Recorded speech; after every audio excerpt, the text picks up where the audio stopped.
এখন বাংলাদেশে যারা চালাচ্ছে গোয়েন্দা বিভাগ এত উন্নত আপনি জানেন? রাতের বেলা রাত 12টা 1টায় চাঁদা চাইতে যান, মনে করছেন কেউ টের পায় না। আপনি পায়খানায় বসে কি করেন তা ওরা ঘরে বসে দেখতে পাচ্ছে। একেবারে 56,000 বর্গ মাইল ওদের হাতের তালুর ভেতরে। এখানে যা সে করছেন হিসাব নিকাশ করে করেন। ওরা কিন্তু নখদর্পণে রেখেছে, আপনাদের পর্যবেক্ষণ করছে কেমন কি কাজ কে কারা করে। ওরা দেখতে পাচ্ছে দেশে একামতে দিনের দায়িত্ব যারা পালন করে তারা সবচাইতে মানুষকে নিরাপদে রাখার চেষ্টায় আছে। তাদের বিরুদ্ধে দুর্নীতির মামলা হয় না। 5 বছর তারা মন্ত্রী ছিল, 1 টাকার দুর্নীতি খুঁজে পাওয়া যায়নি। মানুষ এগুলো দেখে না। আগস্টের আগে নাই চোখে চশমা ছিল, এজন্য দেখতে পেতাম না। এখন তো চশমা আছে, এখন সব দেখতে পাচ্ছে। সুতরাং আপনারাও মাজলুম মানুষ। কিছু মানুষের কারণে এই মুসলিম দলটার যেন আবার বদনাম হয়ে না যায়, ওদের যে একটা আশা আছে গুড়ে বালি হয়ে যাবে। এই জন্য কিছু শয়তানের কারণে আমার মনে হয় ওই দলের উপরে চুনকালি পড়ছে। এই যে কয়েকদিন ধরে একজন আলেমকে উদ্দেশ্য করে হারুন নামে এক সাবেক এমপি, ওটা এমপি বলা যায় না, তো বিনা ভোটের এমপি, এই লোকটা আলেমদেরকে ধর্ম ব্যবসায়ী বলে মদের ব্যবসা যারা করে তাদের সাথে তুলনা দিয়েছে। ওর ঈমান নষ্ট হয়ে গেছে। কারণ আমি বললাম না, আলেমরা শুধু আলেম না, আলেমরা নবীর ওয়ারিস। ওই গালি যদি কেউ নবীকে দিতেও তার ঈমান থাকতো, আলেমকে দিলেও তার ঈমান থাকবে না। সুতরাং কয়েকজন এরকম শয়তান আছে, কোলাঙ্গার আছে, তাদের কারণে আজ হাজারো মুসলিম মানুষদেরও বদনাম হয়ে যাচ্ছে। বিএনপি এই দলটা একটা মুসলিম দল, এরাও 15.5 বছর একাধারে আমাদের মতো জুলুম নির্যাতন শিকার এরাও হয়েছে। কিছু কোলাঙ্গারের কারণে এখন ওদের বদনাম হবে না, আমরা এটা হতে দেব না।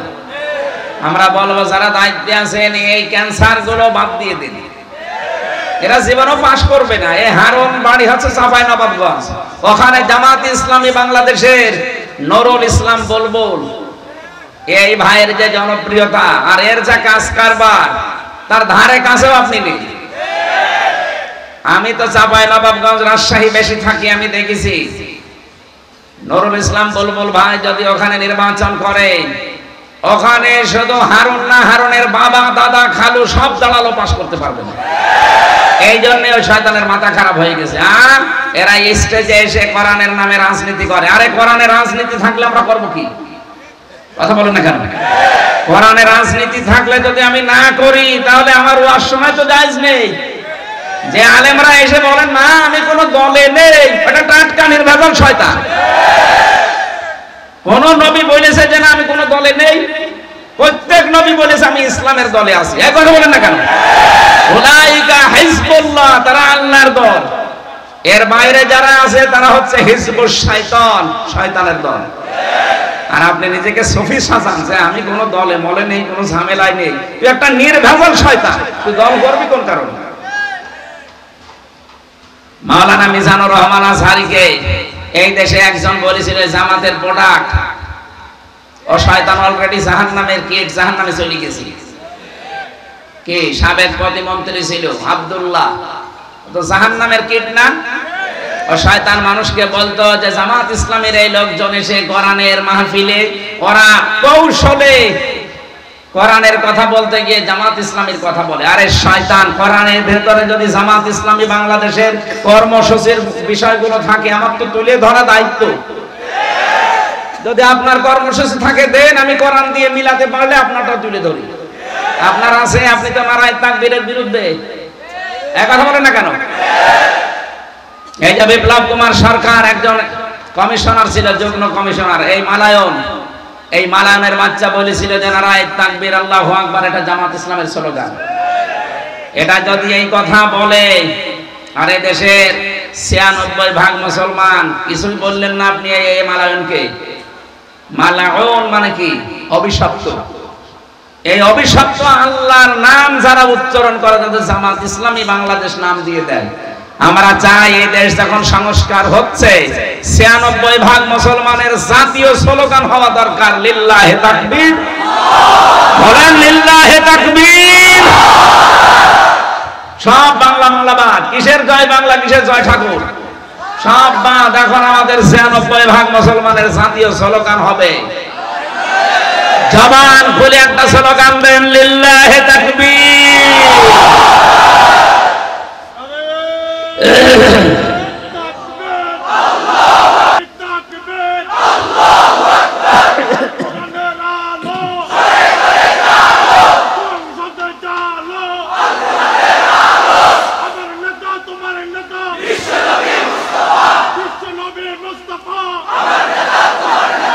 আলহামদুলিল্লাহ।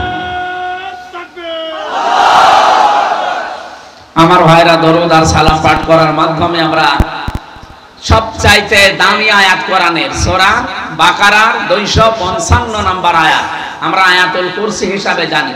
আয়াত মানে নিদর্শন, কুরসি মানে চেয়ার, আল্লাহর চেয়ার এটা। এর ভেতরে আল্লাহ কয়টা ক্ষমতার কথা জানিয়েছেন? আরো জোরে। আপনারা চট্টগ্রাম বিভাগের মানুষেরা তো কোরআনের সাথে সম্পর্ক বেশি, আমার চাইতে আপনারা ভালো জানেন। আমি যতটুকু পারবো তাফসীর আকারে বলার চেষ্টা চালাবো। একেবারে স্টেড হয়ে শোনা যাবে না, শুধুমাত্র প্রসাব পায়খানা আর বিড়ি খাওয়ার নেশা লাগলে চলে যাবে না, অসুবিধা নেই, খেয়ে আবার চলে আসবে। আসবেন তো ইনশাআল্লাহ? ঠিক আছে। মানে চট্টগ্রাম আর সিলেট এই দুই বিভাগের মানুষের বিড়ি সিগারেটের আমার ফতোয়া আলাদা। আমাদের খুলনা, রাজশাহী, রংপুর, বরিশাল এই সমস্ত জায়গায় কিন্তু বিড়ি সিগারেটের মাসলা আবার আলাদা। এই এলাকার মানুষ তো দেখি বিড়ি খেয়ে, ইমাম সাহেবও বিড়ি খায়, আমি দেখেছি তো, ইমাম সাহেবকে আমি বিড়ি খেতে দেখেছি, কমে গেছে আগেছে। আমাদের চট্টগ্রাম, খুলনা বিভাগের, বরিশাল বিভাগের মানুষেরা বিড়ি খাওয়ার ইমাম না। বিড়ি খাওয়া লোক যদি মসজিদ ঝাড় দেয় তাও বলবে না তুই আগে বের হ, তোর মুখ দিয়ে গন্ধ বের হচ্ছে। সম্মানিত মা বোনদেরকে বলবো, সম্মানিত মা বোনেরা, যার স্বামী বিড়ি খায় আপনি তার কাছে থাকবেন না। ওই শয়তান থাকে কোন জায়গায় আমরা দেখব, শেষে এমনি বিড়ি ছেড়ে দেবে। আশা করি ছেড়ে দেবেন। ভাই কি জিনিস দিয়ে বানায় আমরা তো জানি। আমি আকিস গ্রুপে চাকরি করি। আকিস নাম শোনেননি? বিড়ি, আকিস বিড়ি। বিড়ি যদিও এখন আর বানায় না, এখন খাবার বানায়। আমি ওদের 8 দিন মসজিদের খতিব ঢাকাতে। কুষ্টিয়াতে আমরা দেখেছি, কুষ্টিয়া, মেহেরপুর, চুয়াডাঙ্গা এই সমস্ত জায়গায় তামাক তৈরি হয়, ওগুলো সব রোদে শুকাতে দেয়। কুকুরে, বিড়ালে, সিগালে এগুলো পায়খানা প্রসাব করে সারাদিন সারা রাত, এগুলো তো শুকাতেই থাকে, একেবারে কড়কড়ে হয়ে যায়। তখন ঝাড়া দিয়ে প্যাকেট করে পাঠিয়ে দেয়। যতই ঝাড়া দেয় মাল মশলা তো লেগেই আছে, কথা বলে না কেন? এই জন্য আপনারা সুক্তান যখন দেন, আমরা তো মাঝে মাঝে ভাবি যে খাচ্ছে কি, খাচ্ছে তো হয়তো বিড়ালের না শ্রীগালের পায়খানা, কথা বলেন না কেন? আশা করছি এটা ছেড়ে দেবেন, এটা বদ অভ্যাস। আয়াতুল কুরসি আমরা তেলাওয়াত যখন করেছি, এর ঐতিহাসিক একটা প্রেক্ষাপট আছে, আপনারা শুনছেন না মনে হয়? এদিকে আছেন, আপনারা আছেন? রমজান মাস, বিশ্বনবী মুহাম্মদ রাসূলুল্লাহ সাল্লাল্লাহু আলাইহি ওয়াসাল্লামের কাছে সাদাকাতুল ফিতরের কিছু খেজুর, মাল সামানা এগুলো দিয়ে গেছে মানুষেরা। গোডাউন ভর্তি হয়ে গেছে, এগুলো সব নবীজি রাষ্ট্রের পক্ষ থেকে এখন সাদাকাতুল ফিতর এগুলো বিতরণ করবেন। রাতের বেলা হযরতে আবু হুরায়রাকে ডাক দিয়ে বললেন, তুমি এই পাহারা দাও, মসজিদে নববীর এই পাশে এক কোণায় এটা পাহারা দিতে থাকো, সকালবেলা আমি আবার বিতরণ আরম্ভ করব। হযরত আবু হুরায়রা বলেন, আমি সারা রাত ধরে পাহারা দিচ্ছি। রাত যখন গভীর হয়ে গেছে, দেখি একটা মানুষ এসে টপাটপ তুলতেছে, একটার পর একটা খেজুর তোলে। আমি ধরে ফেললাম, ডাক দিয়ে বললাম, কি তুমি খেজুর চুরি করো কেন? লোকটা বলে, আবু হুরায়রা, আমি অভাবী মানুষ, আমার সংসার, আমার ছেলে মেয়ে, কয়েকদিন পর্যন্ত আমরা না খাওয়া আছি ভোকা। আর এগুলো যেহেতু যাকাতের খেজুর, সাদগার খেজুর, নবীজি তো সকালবেলা আমাদেরকেই দেবে, তা আমরা আগেই নিয়ে গেলাম, অসুবিধা নেই। উনি বলে, তাই তো, এগুলো তো নবী তোদেরকেই দেবে, ঠিক আছে, জানিয়ে যা। ছেড়ে দিয়েছে। সকালবেলা নবীজি নামাজ আদায় করার পরে বললেন, আবু হুরায়রা, রাতের বেলা চোরের সাথে কি ব্যবহার করেছো? চোরের সাথে কি ব্যবহার করেছি মানে? হ্যাঁ, রাতের বেলা যে এসেছিল তুমি তাকে ছেড়ে দিলে চোর জানার পরেও। হযরত আবু হুরায়রা বলে, হে নবী, লোকটা অভাবী, আমাকে বলছিল তার পরিবার না খেয়ে আছে, সকালবেলা আপনি তো এগুলো তাদেরকে দেবেন, এই ফিতরার মাল, যাকাতের মাল আমি আগেই দিয়ে দিলাম।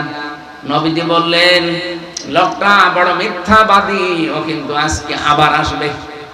আবার আসবে মানে? ওরে দিয়ে দিলাম, ও চুরি করেছে, ধরাও পড়েছিল, আমি তারপরও মানবিকতার কারণে ছেড়ে দিলাম, ও আবার আসবে। আবু হুরায়রার বিশ্বাস, নবীজি যখন বলেছে আবার আসবে, ও আসবে। আজকে ও পেতে আছে, আজ আর ঘুমায় না। হঠাৎ তাকিয়ে দেখে ওই লোকটা ঠিক মসজিদে নববীতে প্রবেশ করে, আবার খেজুরের গাদায় হাত দিয়েছে, খেজুর ধরবে। হযরত আবু হুরায়রা পেছন দিক থেকে চাপিয়ে ধরলেন, ডাক দিয়ে বললেন, কালকে তুমি বললে যে আর আসবে না, অভাব দূর হয়ে যাচ্ছে, এগুলো দিলে, আজকে আবার আসলে কেন? লোকটা এবার ফতোয়া দিচ্ছে, আবু হুরায়রা, অভাব দূর হয়নি, এই জন্য এসেছি, অভাব দূর হলে আসতাম না। আমি যে অভাবী এইটাই তার প্রমাণ, আমার অভাব দূর হয়নি। সকালবেলা তো নবী এগুলো আমাদেরকে দেবে, আপনার অসুবিধা কি? আপনারা ছেড়ে দেন। ঠিক আছে, যা। যুক্তি দেখার পরে দিয়েছে ছেড়ে। নবীজি সকালবেলা নামাজের পরে জিজ্ঞাসা করলেন, আবু হুরায়রা, এসেছিল চোর, আবার ছেড়ে দিলে কেন? হযরত আবু হুরায়রা বলে, হে নবী, ছেড়ে দিয়েছি ওর এই যুক্তি শুনে যে অভাব দূর হলে আমি তো আসতাম না, অভাব আছে এই জন্য এসেছি। আর নবীজি এগুলো তো অভাবী মানুষদেরকে দেবে, আমি নিজের থেকে নিয়ে যাচ্ছি, অসুবিধা কি? হযরতে আবু হুরায়রাকে নবীজি বললেন, লোকটা মিথ্যাবাদী, ও আবার আসবে। আবার আসবে মানে? হ্যাঁ, আবার আসবে। ঠিক আছে, আজকে আসুক, আমি একেবারে সেই রকম ধরব। অনেক বস্তুতে নিয়ে বসে আছে, ও আবার আজকে এসেছে, আজ এমন ভাবে ধরেছে। আবার আজকে ওই কথা কাটাকাটির এক পর্যায়ে বলে, আমার ছেড়ে দেন। বলে, না, তুই পর পর 2 দিন আমার সাথে মিথ্যা বললি, আজকে তোরে আর ছাড়ি নেই। নবীজি মুহাম্মদ রাসূলুল্লাহর কাছে আমি তোরে নিয়ে যাব। লোকটা চিন্তা করছে, এখন যে আমার আর ছাড় পাওয়ার কোনো রাস্তা খোলা নেই।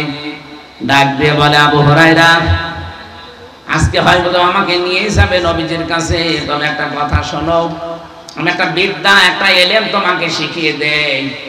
যদি তুমি এটা আমল করতে পারো, তাহলে জীবনেও তুমি কোনোদিন শয়তানের ধোঁকা খাবে না, শয়তান তোমাকে ধোঁকা দিতে পারবে না।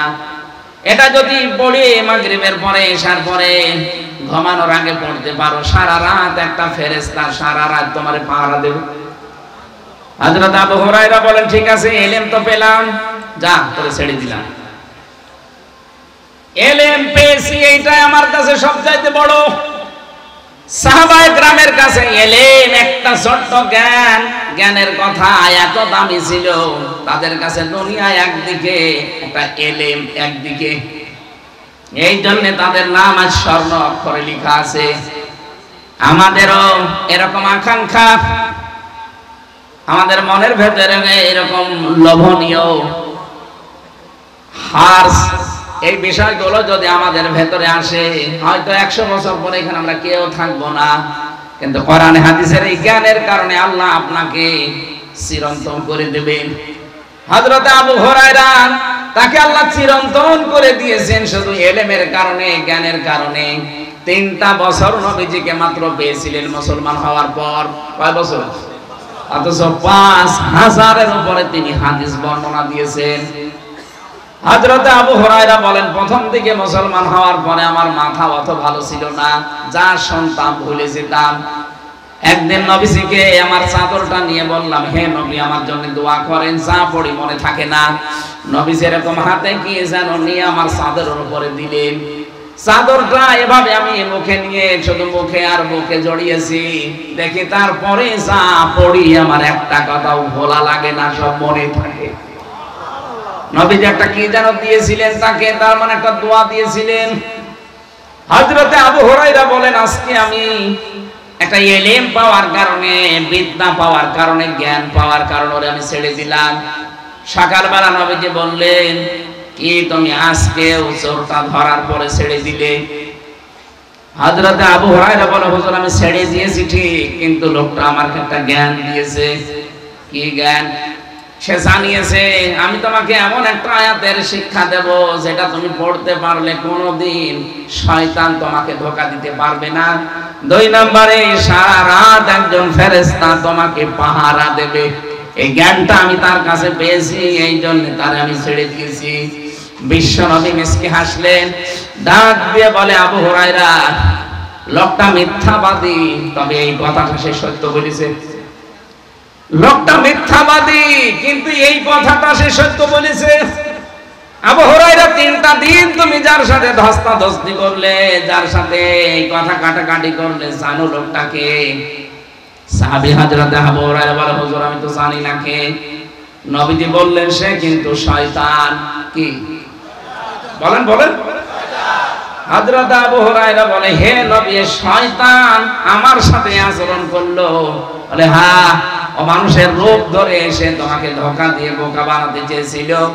3 দিনের পরে যখন আমার সামনে নিয়ে আসতে চেয়েছো, ওর আসল রূপ ফাঁস হয়ে যাবে, এই জন্য তোমার এই বিদ্যার শিক্ষাটা দিয়ে পালিয়েছে। তাহলে এখান থেকে আমরা একটা ঐতিহাসিক প্রেক্ষাপট পেয়েছি। আবু হুরায়রার কাছে শয়তান নিজে এসে বলে গেছে, যদি এটা আশার নামাজ পড়ে কেউ, ঘুমানোর আগে পড়ে, সারা রাত তাকে একজন ফেরেশতা আল্লাহ নিযুক্ত করে রাখবে, পাহারা দিতে থাকবে। শুধু আপনাকেই না, আপনার পরিবারটাও পাহারা দেবে, আপনার ঘর, আপনার বাড়ি। এজন্য আজকের এই দিন থেকে যতদিন পর্যন্ত বেঁচে আছেন, অন্তত ঘুমানোর আগে এই আয়াতটা একবার হলেও পড়বেন। এই আয়াতের উপর আমাদের বিশ্বাস নেই? আরো জোরে বলেন। আরে ভাই, যে শয়তান এসে ধোঁকা দেবে সেই তো বলে দিয়েছে, সুতরাং এটা অবশ্যই কার্যকর। আল্লাহ রাব্বুল আলামিন আয়াতের ভেতরে যে 10টা ক্ষমতার কথা দিয়েছেন, তার প্রথম নাম্বার ক্ষমতা এবার আরম্ভ হচ্ছে, আল্লাহু লা ইলাহা ইল্লা হুয়াল হাইয়ুল কাইয়্যুম। আল্লাহ পাক বলেন, আমি আল্লাহ, আমি আল্লাহ, এমন আল্লাহ যে আমি ছাড়া আর কোনো ইলাহ নেই। আমি ছাড়া। এখন ইলাহ কি, এটা আপনাকে বিশ্বাস করা লাগবে একদিকে। 2 নম্বরে ইলাহ শব্দটা বিশ্বাস করে জমিনে আপনাকে মানা লাগবে। ইলাহ শব্দের যতগুলো অর্থ আছে, 1 নাম্বার অর্থ ইলাহ মানে মাবুদ। ইলাহ মানে, জোরে বলেন, মাবুদ মানে ইবাদত পাওয়ার যোগ্য, আল্লাহ না। মাবুদ মানে ইবাদত পাওয়ার যোগ্য।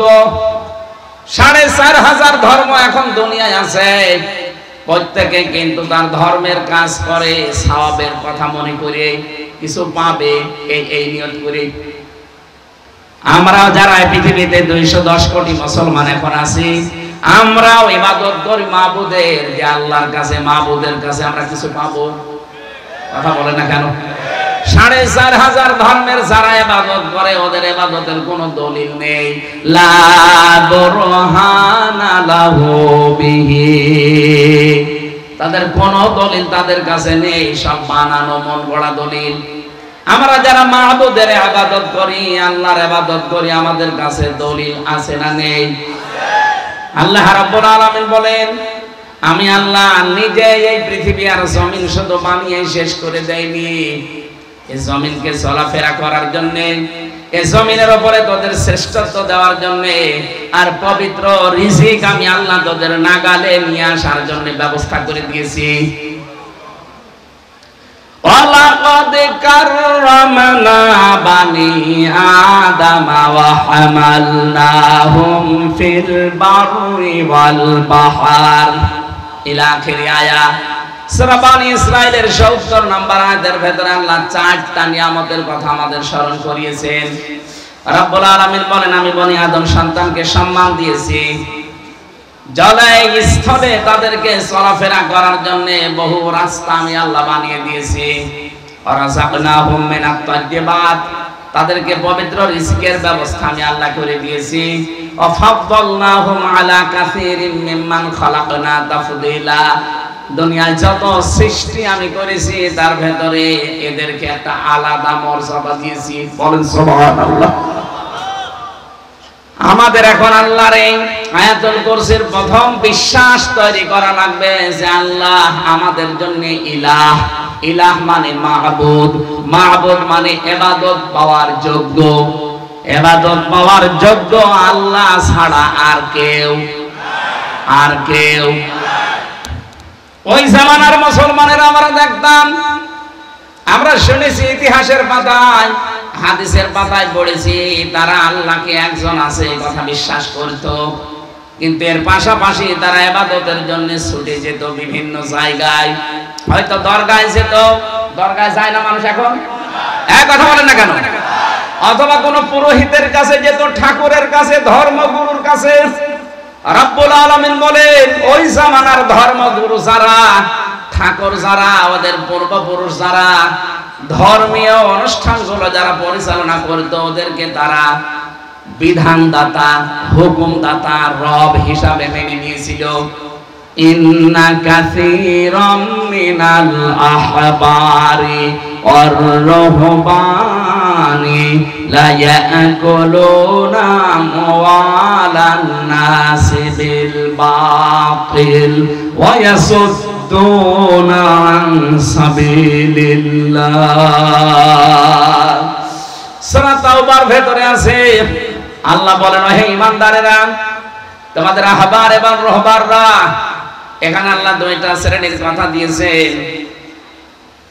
এক নম্বরে তোমাদের সন্ন্যাসী যারা, পীর পুরোহিত যারা, ঠাকুর যারা, ধর্মগুরু যারা, এই মানুষগুলো অন্যায় ভাবে বাতিল পন্থায় তোমাদের কাছে টাকা পয়সা উপায় করে খায়। এটা আমার মনে হয় ১৫০০ বছর আগে না, এই মাত্র বাংলাদেশে নাজিল হলো। এটা এখন সারা বাংলাদেশের জন্য একভাবে প্রযোজ্য। ৪৮,০০০-এর উপরে এখন এই দেশে পীর, তার সরকারি জরিপে। আপনি একটা দরবার দেখান যে দরবার থেকে ইসলাম কায়েমের কোন কথা এই দেশে আসে, একটা দরবার দেখান। সব দরবারের টার্গেট এইটা, কি করে জনগণের মাল, মানুষের অর্থ সম্পদ ফাঁকি দিয়ে অন্যায় ভাবে খাওয়া যায়। তাদেরকে ধোঁকা দিয়ে, বোকা বানিয়ে, উল্টা পাল্টা করে মাল খাওয়ার ধান্দায় আছে। ও বাংলার জনগণ, টাকা পয়সা কোথায় খরচ করবেন আল্লাহ পাক নিজে এর লিমিট তৈরি করে দিয়েছেন, সিরিয়াল তৈরি করে দিয়েছেন।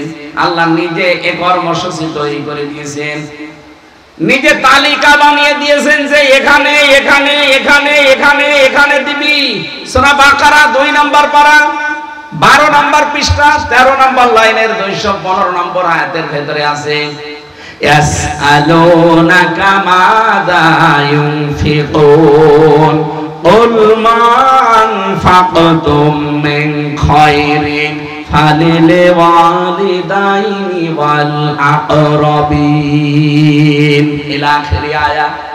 রব্বুল আলামিন বলেন, নবী, মানুষেরা যদি প্রশ্ন করে যে টাকা পয়সা খরচ করব কোথায়, আপনি বলেন ভালো ভালো কাজে খরচ করবা। আর দুনিয়ায় সবচাইতে বড় ভালো কাজ মা বাবার পেছনে ব্যয় করা। সুবহানাল্লাহ বলতে পারেন না? যে পীরকে আপনি পীর বলে মেনে চলেন, ওটাকে আপনার মা বাবা। কোন কারণে সিরিয়াল ভঙ্গ করলেন আপনি? বলেন তো, সিরিয়ালকে আমি বানালাম? আল্লাহ বানিয়ে দিয়েছেন। আল্লাহ পাক বলেন ফালিল ওয়ালিদাইনি, প্রথম নম্বরে তোর সম্পদ মাল ব্যয় হবে তোর মা বাবার জন্য। আমি তাফসীরে বিল ওয়ালিদাইনি পড়ে দেখেছি কেন আল্লাহ মা বাবার নাম দিলেন। দুনিয়ায় তো কত মানুষ আছে, মুফাসসিররা লিখেছেন এই জন্য আল্লাহ নাম দিয়েছেন। একজন হামজাকে এই পৃথিবীতে আনতে মায়ের ৫৭ ইউনিট কষ্ট সহ্য করা লাগে। ৫৭ ইউনিট। পৃথিবীর প্রতিটি জিনিস পরিমাপ করার একটা আলাদা যন্ত্র পাবেন। এই যে এই প্যান্ডেলটা যদি আমি বলি এটা মাপ দিয়ে দেন, আপনি কি করবেন? দাড়ি পাল্লায় তুলে দেবেন? বলেন, এটা মাপ দেওয়ার জন্য একটা আলাদা ফিতা আছে না? গজ আছে, গজ ফিতা নিয়ে আসেন, আমি মাপ দিয়ে বলতে পারবো এটা এত ফিট বা এত ফিট আছে। আপনার কাছে যদি আমি এখন 1 বস্তা চাউল নিয়ে এসে দেই, আপনি ফিতা দিয়ে মাপবেন? কি দিয়ে? বাটখারা দিয়ে। কথা বলেন না।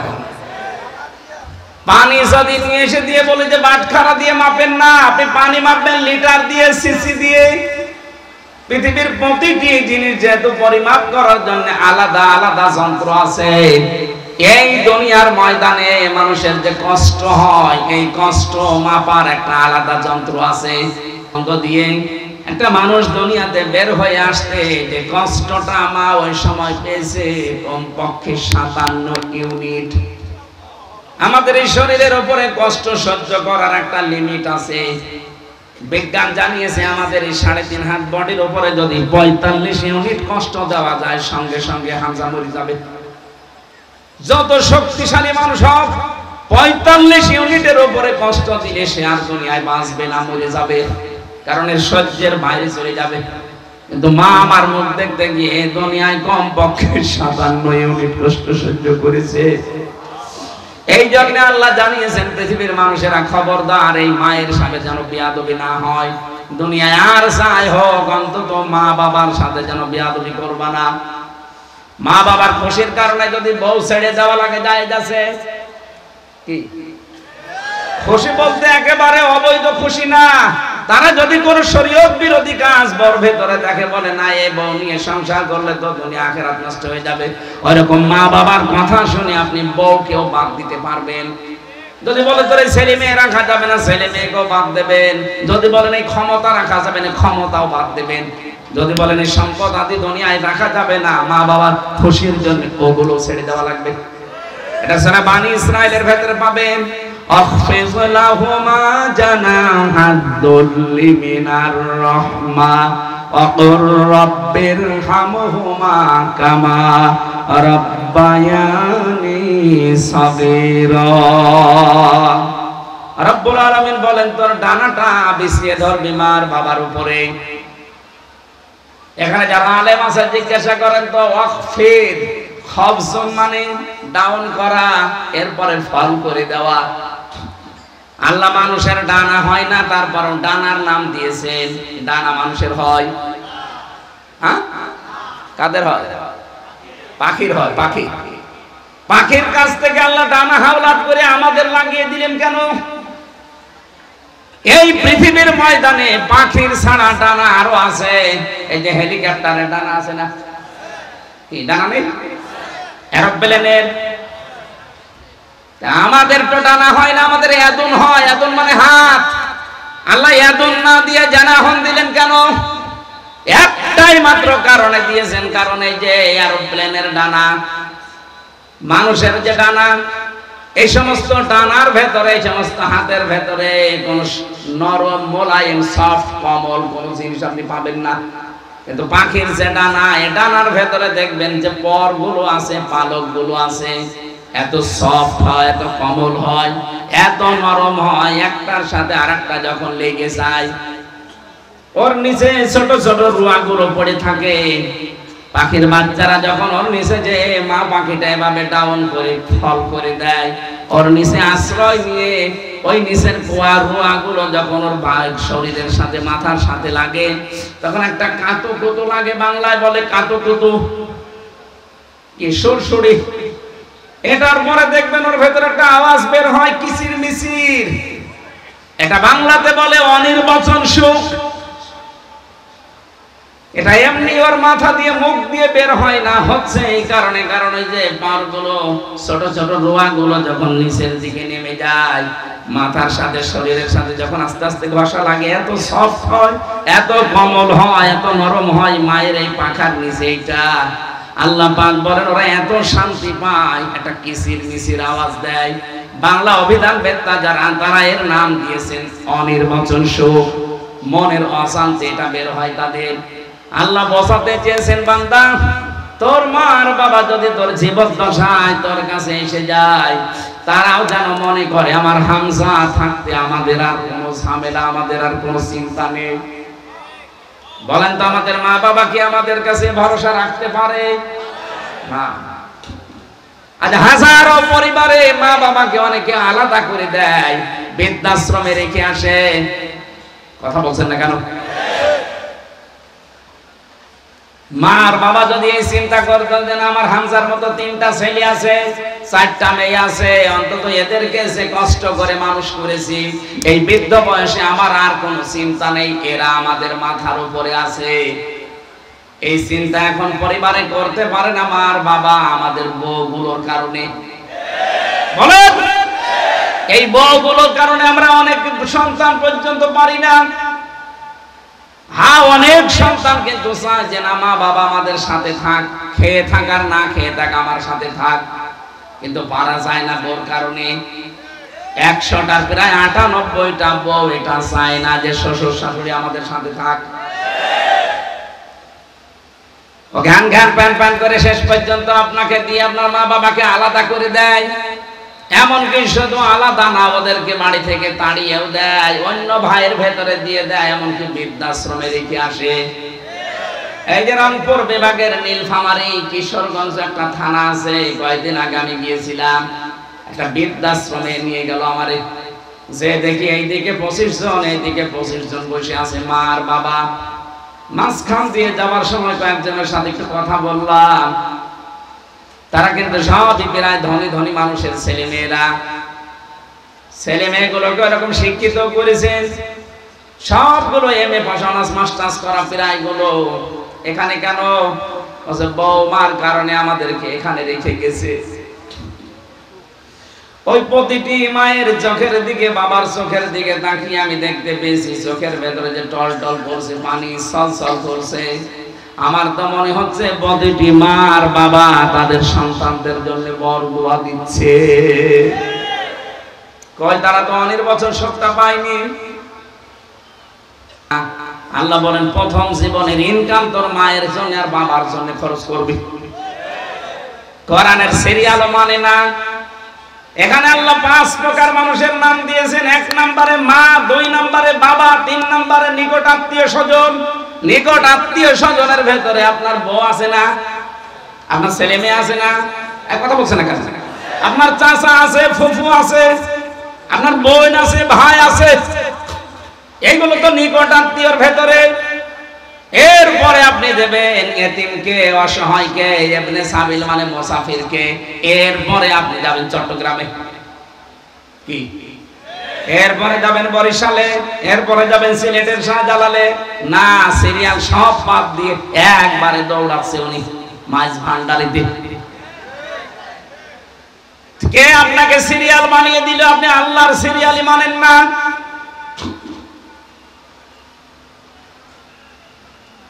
আপনি যে ইবাদত করছেন, কিসের ইবাদত করেন আপনি বলেন তো? মাবুদ মানে ইবাদতকারী, ইবাদত করা লাগে যার, তাকে মাবুদ বলা হয়। রব্বুল আলামিন বলেন এই যে রজব মাসের আজকে 12 তারিখ, এই মাসের 27 তারিখে বিশ্ব নবী মুহাম্মদ রাসূলুল্লাহ সাল্লাল্লাহু আলাইহি সাল্লামকে আল্লাহ রাব্বুল আলামিন 53 বছর বয়সে আরশে নিয়েছিলেন। আরশে নিয়ে ক্ষান্ত আপনি 27 বছর একাধারে তাকে ওখানে রেখে 27টা বছর 14টা জিনিস শিখিয়েছিলেন বসে বসে। কয়টা? যেহেতু সামনে তিনি মদিনার রাষ্ট্রপ্রধান হবেন, একটা কল্যাণকর রাষ্ট্র কায়েম করতে হলে কি কি লাগে, ওই 27 বছরে এই রজব মাসে নবীজিকে আল্লাহ শিখিয়েছিলেন। বিশ্ব নবী ওই 14টা জিনিস শিখে এসে দুনিয়াতে তিনি বাস্তবায়ন করেছিলেন। তখন হয়ে গেছে খায়রুল কুরুনি করনি, শ্রেষ্ঠ যুগ।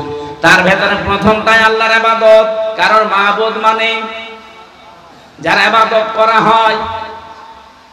আল্লাহ পাক ওখানে নবীকে জানালেন যে এলাকায় যে পৃথিবীতে যাবার পরে আপনি মানুষকে শোনাবেন ওয়া ক্বাদা রাব্বুকা আল্লা তা'বুদু ইল্লা ইয়্যাহু ওয়া বিল ওয়ালিদাইনি ইহসানা। আমার আল্লাহ ফয়সালা দিয়েছে অলরেডি, তিনি হুকুম দিয়ে দিয়েছে যে তার ছাড়া আর কারো ইবাদত করা যাবে না। আর মা বাবা যাদের আছে তাদের সাথে ভালো ব্যবহার করবা। বাংলার মানুষেরা কান খাড়া করে শোনেন, আমি কিন্তু ইলাহ শব্দের প্রথম ব্যাখ্যায় বলেছিলাম ইলাহ মানে মাবুদ, মাবুদ মানে যার ইবাদত করা হয়। অন্য যারা যার ইবাদত করছে করুক, আমরা যারা মাবুদ হিসাবে আল্লাহকে মেনে নিয়েছি, আল্লাহ বাদে কারো ইবাদত করা যাবে? ওই জামানায় কিছু মানুষ করতো, আল্লাহকেও ডাকতো, মাঝে মাঝে দরগায় যেত। এখন তো দরগায় যায় যারা, তারা আল্লাহকে ডাকে না, ডাকে। তাহলে ওদের সাথে আমাদের সাথে পার্থক্য কি? এজন্য আমাদের ভেজাল ইবাদত তৈরি করা লাগবে, নির্ভেজাল ইবাদত যদি আমরা করতে চাই, আল্লাহর এই ক্ষমতাকে আমরা আর কারো ভেতরে যেন ভাগ করে না ফেলি। এক নম্বরে আমি বলছিলাম শব্দটা ইলাহ আছে। এখন থেকে ইবাদত করা লাগবে ভেজাল না নির্ভেজাল? আরো জোরে। নির্ভেজাল ইবাদত করতে যদি কেউ চায়, তার ইখলাস নিয়ে আসা লাগবে। আমাদের ভেতরে আমরা অনেক মানুষ দেখতে পাচ্ছি ইবাদত হচ্ছে কিন্তু লোক দেখানো হয়ে যায়। কি এই মাহফিলটাও যারা দিয়েছে, তারা যদি এই মনে করে যে এত মানুষ হবে আমির হামজা আসলে আপনার এই ইবাদত গেছে, আপনার উদ্দেশ্য থাকা লাগবে মানুষ 5 জন হোক আমার অসুবিধা নেই, আমার উদ্দেশ্য আসল আমার যে কোরআন প্রচার হবে। কিয়ামতে কত আলেমকে, কত দানশীলকে, কত মুজাহিদকে আল্লাহ পাক জাহান্নামে উদ্ধ করে ফেলে দেবে শুধু ইখলাস না থাকার কারণে। আমি হাদিসটা পড়লে আমার কেমন যেন ভয় ভয় লাগে, না জানি কিয়ামতে আমি আবার ধরা খেয়ে যাই কিনা। এই জন্য যা করবো এখন থেকে আমাদের ভেতরে ইখলাস লাগবে। কি লাগবে? আল্লাহ আমাদেরকে যেন ইখলাস দিয়ে ভরপুর করে দেন। আরে ভাই, কাজ আপনি অল্প করেন, আখলিস দীনাকা ইয়াকফিকাল আমালুল কলিল। ইখলাস ঠিক করো, ঈমানটাকে খাঁটি করো, অল্প আমল করলে এটা নাজাতের জন্য যথেষ্ট হয়ে যাবে। বলেন সুবহানাল্লাহ। এজন্য ইবাদতের ভেতরে কাউকে যোগ করা যাবে না, এমনকি আল্লাহর সাথে অন্য কাউকে ডাকাও যাবে না। আজ যারা সুন্নির নাম নিয়ে আল্লাহর পাশাপাশি অন্য কাউকে ডাকে, ইয়ালি বাবা, শালি বাবা, কেবলা বাবা, কেল্লা বাবা, ফতে বাবা, এরা যেন চট্টগ্রামে ঢুকতে না পারে, কারণ এদের শাস্তি হবে ডবল। সূরা ফুরকান 68 নম্বর আয়াত, ইদাফ লাহুল আযাব, এদের ডবল শাস্তি হবে। সুতরাং এই সুন্নি নাম নিয়ে, মাঝ ভান্ডারি নাম নিয়ে এরা বলে অনেকে যে আপনি আলেম হয় আলেমের বিরুদ্ধে। আরে আলেম কিসের? ওটা তো জালেম। যারা আল্লাহর বান্দাদের ধোঁকা দিয়ে বোকা বানিয়ে আবেগের বশবর্তী হয়ে জাহান্নামে নিয়ে যাচ্ছে, এদের আবেগ নিয়ে খেলা করে ওরা। চট্টগ্রামে যেহেতু ইসলাম প্রবেশ করেছে, আপনাদের আরো সাবধান সতর্ক হওয়া লাগবে, চোখ কান খোলা রাখবেন। সুন্নি নাম নিয়ে হোক আর যে নাম নিয়েই হোক, ইসলামের বাইরে কোনো কাজ করে ও নিজেও জাহান্নামে যাচ্ছে, আপনাকেও নিয়ে যাচ্ছে। নেক্সট সুরতে শয়তান ধোঁকা দেয়। কি সুরতে? ওরাও এই নেক্সট সুরতে ধোঁকা দিচ্ছে। এই যে চট্টগ্রামে কি হুজুর আছে না, জাহাঙ্গীর হুজুর, জাহাঙ্গীর দরবারে জাহাঙ্গীরিয়া, এরপরে নূরে বাংলা।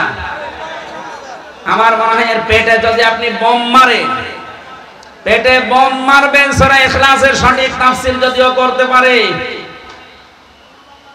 অথচ বানিয়ে বানিয়ে কিছু নিয়ম নীতি দিয়ে ইসলাম বানিয়ে মানুষকে বিভ্রান্ত করে নিজেও জাহান্নামে যাচ্ছে, মানুষকেও নিয়ে যাচ্ছে।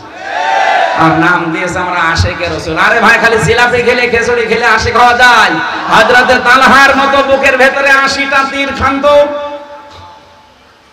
কত মানুষ জুলুমের বিরুদ্ধে জীবন পর্যন্ত দিয়ে গেল, কয় ওদেরকে কাউকে তো দেখলাম না। আমরা ইবাদতে কাউকে শরীক করতে চাই না, আর ইবাদতের ভেতরে কোনো ভেজাল রাখতে চাই না। নির্ভেজাল হবে, ইখলাস মুক্ত, ইখলাস যুক্ত। বলেন, অল্প আমল করেন, একবার দরকার হয় আল্লাহকে ডাকেন, কিন্তু একবারেই যেন সঠিক হয়। আমি 14 বার ডেকেও যদি 14 বার ডাকি অসুন্দর হয়, অশুদ্ধ হয় না। একটা ঘটনা পড়েছিলাম, একটা লোক 22 বছর আল্লাহর নাম ধরে ডাকতো। সমাদের জায়গায় সামাদ বলি, সোয়াদ দিলে সমাদ হয়, সিন দিলে সামাদ হয়। সমাদ মানে অভাবহীন, সামাদ মানে যার অভাব আছে।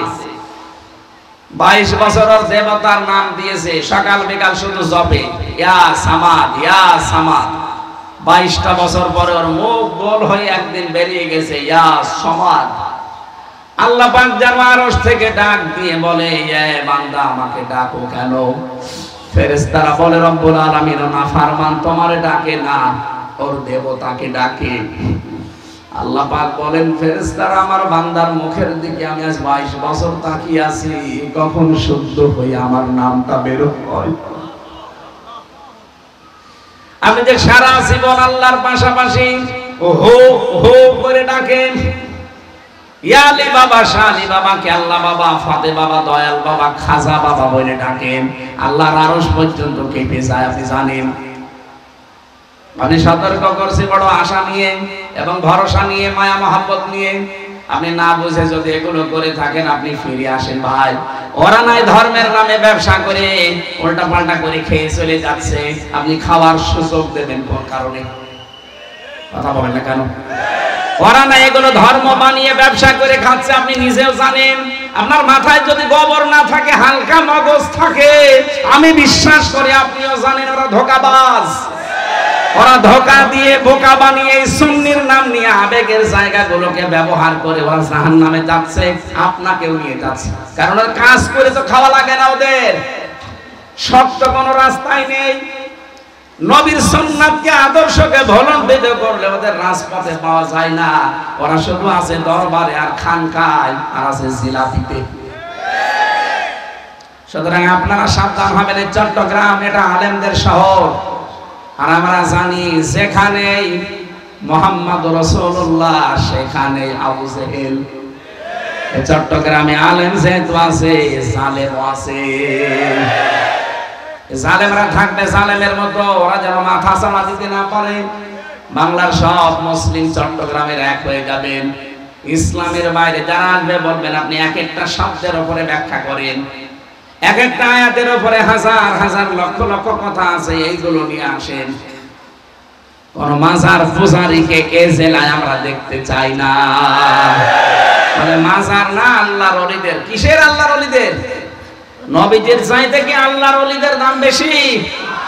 যান তো নবীজির মাজারে, নবীজির কবরে যান। আমি নিজে যে শুধু হাত তুলেছিলাম এইভাবে, আমার হাতের উপরে পুলিশে দিয়েছে বাড়ি, হাসি কিসান এখানে ওর ভাষা দিয়ে আমার যে বলেছে কিসান, আমি তো আশ্চর্য হয়ে গেছি। কিসান আমি তো কিছু চাই না, আমি দোয়া করছিলাম নবীর সম্মান মর্যাদা যেন আরো বেড়ে যায়। বলে না, তোমার যদি কিছু চাওয়ার দরকার হয়, কাবার দিকে মুখ করো, ওদিকে আল্লাহর কাছে চাও।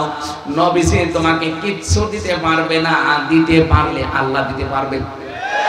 এর নাম আল্লাহু লা ইলাহা ইল্লাহু। আমি ইবাদত আল্লাহ ছাড়া কারো করি না, কারো কাছে কিছু চাইও না। ইয়্যাকা না'বুদু ওয়া ইয়্যাকা নাস্তাঈন। কোন কারণে নিজের সাথে নিজে মুনাফিকি করেন? কথা তো প্রতিদিন এই কথাটা 17 বার বলা লাগে, শুধু ফরজ নামাজে 17 বার না। আমরা আল্লাহর এই ক্ষমতাকে বিশ্বাস করব যে ইবাদত পাওয়ার ক্ষমতা আর কারো, কেউ ইবাদত পেতে পারে না। একমাত্র ইবাদত পাওয়ার যোগ্য আমার আল্লাহ, কারণ তিনি আল হাই, তিনি আল কাইয়ুম, তিনি হাইয়ুন এবং কাইয়ুম।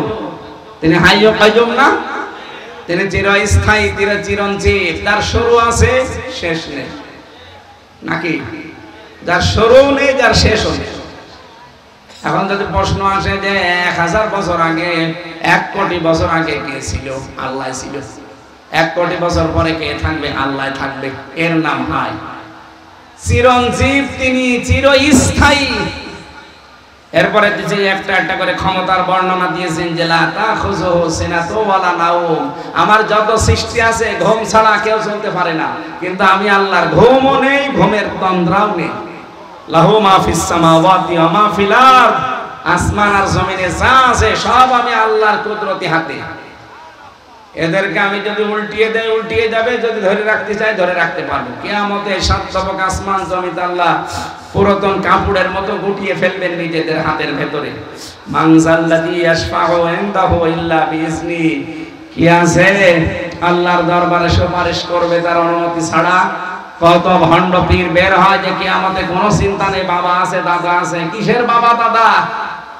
নবীজি পর্যন্ত 50 বছর সেজদায় পড়ে থাকবে আল্লাহর কুদরতি পায়ে, কথা বলার সাহস নেই। আর ও নিয়ে এসেছে ওর বাবা। ইয়ালামু মা বাইনা আইদিহিম ওয়া মা খালফাহুম। আল্লাহর ক্ষমতা, তিনি আগে পেছনের সব জানে। সুতরাং এই আয়াত থেকে প্রমাণ হয় আগে পেছনের খবর জানে কে? যারা বলেন নবীজি গায়েব জানেন, এই আয়াত তারা মানেন না।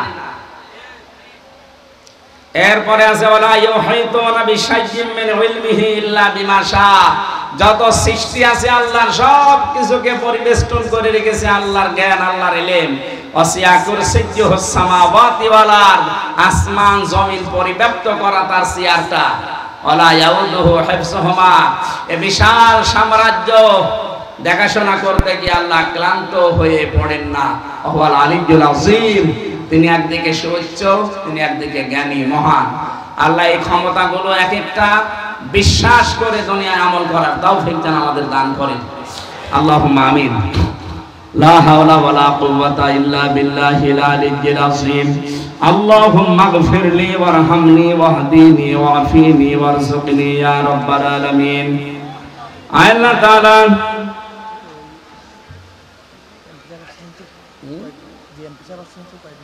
আসবে। আমি তো জানি না। আমাদের প্রধান অতিথি, আমরা মোনাজাত একটু পরে করতে বলছে, প্রধান অতিথি সাবেক এমপি আলহাজ শাহজাহান চৌধুরী, উনি অলরেডি আপনাদের এখানে এসে গেছেন। লিল্লাহি তাকবীর। আল্লাহর বান্দাকে আমরা আগামীতে কোরআনে কারীম যেন তিনি বুকের ভেতরে নিয়ে সংসদে যে নামাজের বিল আনতে পারে, এটা আমরা চাই না? বলেন।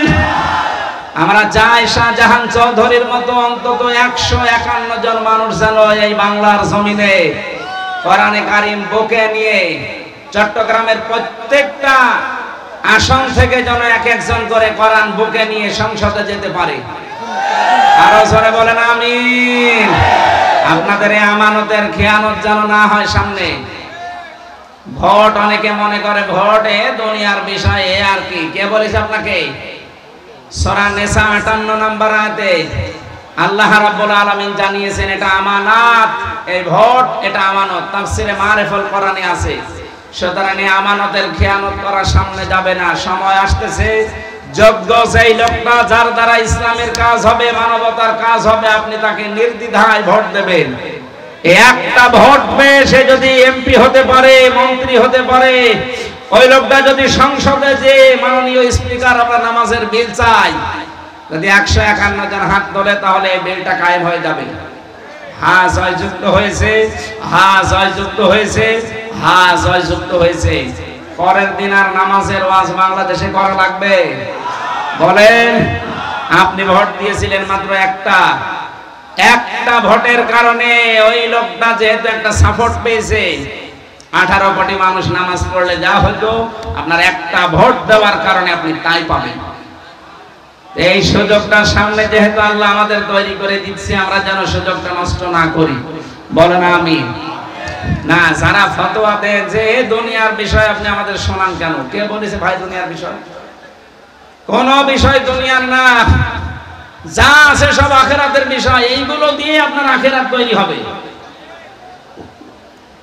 এই জন্য আমরা আয়াতুল কুরসির যে ক্ষমতাগুলো সবগুলো ব্যাখ্যা করে বলতে পারলে আমারও ভালো লাগতো, কিন্তু আমার কালকে অনুষ্ঠান অনেক দূরে, সেই ঝিনাইদহ দিনের বেলায়, এই বাই রোডে যাওয়া লাগবে, টিকিট কাটা নেই আমার। এরপরে আবার রাতে আছে সাতক্ষীরা, তারপরে আছে আবার যশোর। এই জন্য আমার শরীরও পারছে না। 1 ঘন্টা 40 মিনিট আমি এত কথা বলি না, আজকে একটু বেশি কথা হয়ে গেছে। আগামীতে আশপাশে মনে হয় চুনতি নাকি একটা আছে না, ওই যে 18-19 দিন ব্যাপী হয়, ওনারা আমার সেদিন দিয়েছিল। ওরা মনে হয় আমাকে একদিন রাখবে বলেছে। ওখানে কয়টা পর্যন্ত হয়? না না, আমারে তো ডাক্তার বলেছে রাত 10টা 10:30টায় ঘুমিয়ে পড়া লাগবে। সুতরাং আগামীতে মাহফিল এশার পরে যারা তুলে দেবে, এশার পরে তুললে রাত 9:30 10টায় শেষ হয়ে যাবে। এইগুলো ছাড়া আমি আর নিতে পারবো না। মাওলানা দেলাওয়ার হোসেন সাইদি সাহেবের মতো এই সিস্টেম করলে হবে না। অনেকে বলে মানুষ আসে না কেন, ওনার কি মানুষ আসতো না? গরু ছাগল আসতো? আমাদেরকে রাত 11টা 12টা বাজানো লাগবে কোন কারণে? এই সারা রাত ব্যাপী যারা অনুষ্ঠান করেন এগুলো বন্ধ করবেন। এই তাহাজ্জুদ পড়া নেই, ফজরের নামাজ পড়া নেই, সকলে কর্মজীবন আছে। একটা রাত যদি কেউ জেগে থাকে 2-3 দিন লাগে তার জের উঠতে। এই জন্য এই নিয়ম নীতি ইসলামের না, এগুলো ওই ভণ্ড পীররা বানিয়েছে। এই জন্য আগামী থেকে মাহফিলগুলো সাইদি সাহেবের ওই নিয়মে করবেন। যেন অন্তত 9:30 সর্বোচ্চ 9:30টার ভেতরে যেন শেষ হয়ে যায়। ওনার মাহফিল এইভাবে ছিল না? আমরাও চেষ্টা করব আগামী থেকে এক এক জেলায় অন্তত 2টা 3টা, এ মাথায় ও মাথায় আর মাঝখানে 3টা দিয়ে এক জেলা শেষ। আমার যারা দায়িত্বে আছে, অভিভাবক আছে, তারা এভাবেই জানিয়েছে যে এইভাবে করবা, শরীরও ঠিক থাকবে, আর এত প্রোগ্রাম করার দরকার নেই, অন্তত একটু কমিয়ে দিবা। শরীর তো 3 বছর জালেম একেবারে শেষ করে দিয়েছে। খাবার দাবার তো দিত না, 24 ঘন্টা তালাবদ্ধ রেখে ওই যা দিত জেলখানার খাবার ওইটাই। খুব কষ্ট দিয়েছিল তারা। আর আমি খুব শারীরিকভাবে অসুস্থ, ডায়াবেটিস এত বেশি হয়ে গেছে 3টা বছরে, কোন সময় 19, কোন সময় 27, চোখে মুখে যে মাঝে মাঝে অন্ধকার দেখি। এই বয়সে মাত্র 33 বছর, এখনই যদি এই হয়ে যায়, আগামীতে সব পড়ে আছে। আমার এখনো 3টা মেয়ে, বিয়ে দেওয়া লাগবে না? আপনাদের জেলা তো অনেক দূরে, এই জেলায় তো বিয়ে দেওয়া যাবে না, অন্তত কুষ্টিয়া, মেহেরপুর, চুয়াডাঙ্গা ওই আশপাশ জেলা থেকে দেওয়া লাগবে, যেখানে যেতে পারবো। এই জেলা আসতেই তো একদিন লাগে। এই জন্য আমার শরীর আসলে ভেঙে যাচ্ছে। এতদূর বিয়ে দিয়ে আমি মরব, মেয়ের রেখে আমি থাকতে পারবো? সম্মানিত ভাইরা, আসলে মাহফিলটা শেষ করে ফেললাম, নয়তো আমরা আরো চালাতে পারতাম। আমরা আয়াতুল কুরসির যে 10টা ক্ষমতা হালকা টাচ দিয়েছি, প্রথমটা একটু বলেছিলাম, পরের গুলো আমি টাচ দিলাম। আশা করছি জ্ঞানী মানুষ আপনারা বুঝেছেন, অথবা ইবনে কাসির তাফসীর গুলো বাংলায় সব লেখা আছে, দেখে দেখে পড়বেন, জ্ঞান বাড়বে। আর দেখবে আপনার ভেতরে আপনি এই 10টা বিষয় যদি বিশ্বাস করে মেনে নিতে পারেন, এই যে ধোঁকা চলছে ইসলামের নামে, সব ধোঁকা আস্তে আস্তে বন্ধ হয়ে যাবে। আমার মনে হয় সারা দেশে আয়াতুল কুরসির ব্যাখ্যা বেশি করা দরকার। অনেকে আসতেছে রাস্তায় নাকি? আমাদের আজকের মাহফিলের প্রধান অতিথি আসতেছে, এই জন্য আমরা একটু অপেক্ষা করছি তার জন্য। আপনাদের এই আসনের মনে হয় সাবেক এমপি, বারবার নির্বাচিত, কি নাম? আলহাজ শাহজাহান চৌধুরী। আর একজন কি জানেন নাম? শামসুল ইসলাম, বেঁচে আছে? শ্রমিক কল্যাণের সভাপতি শামসুল ইসলাম। শাহজাহান চৌধুরী এটা কোনটা? এটাকে যে ব্যারেট ময়দানে আমার দাওয়াত দিল উনি না? হ্যাঁ, ওনাকে মনে হয় দেখেছিলাম সেদিনে, যে ঢাকাতে সিরাত মাহফিল হলো, যে কি ঐতিহাসিক সরওয়ার্দী উদ্যানে উনি ছিল আমার সাথে। ও ওই বামে বসা ছিল ওই মুরব্বী। হ্যাঁ হ্যাঁ, আমার মনে পড়েছে। আসলে আমাদের বিভাগে তো অনেক দূরে, এলাকায় অনেকে আমি চিনি না ভালো।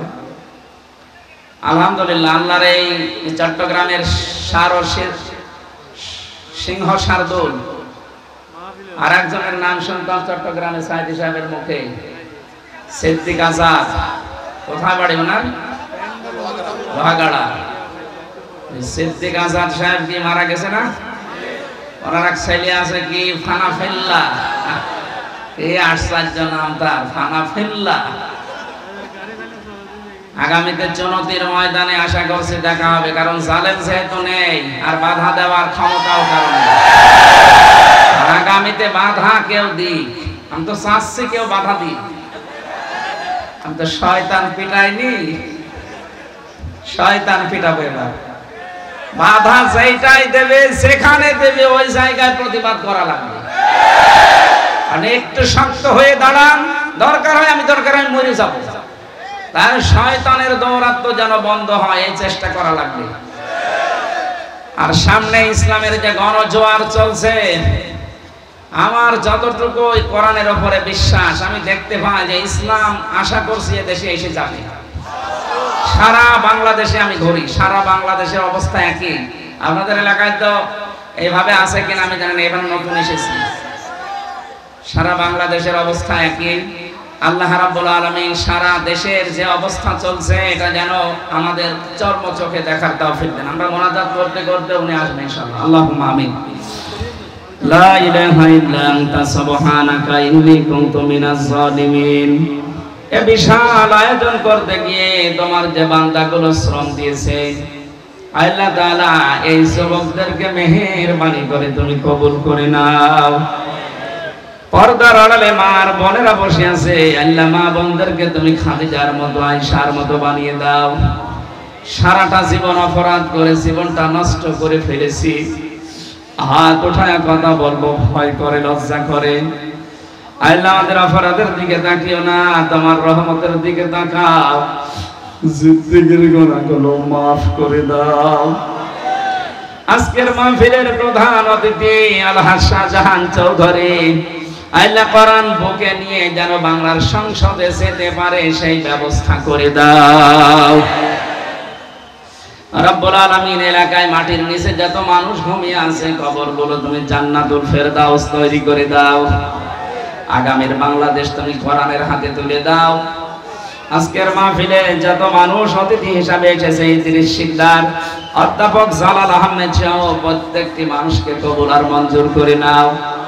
আগামীতে এই অনুষ্ঠানটা কোরআনের জন্য বিশাল আকারে কবুল করো। আলহামদুলিল্লাহি রাব্বিল আলামিন, লা ইলাহা ইল্লাল্লাহু মুহাম্মাদুর রাসূলুল্লাহ। এই বসেন, আমাদের প্রধান অতিথি এখন বক্তব্য দেবেন, বসেন।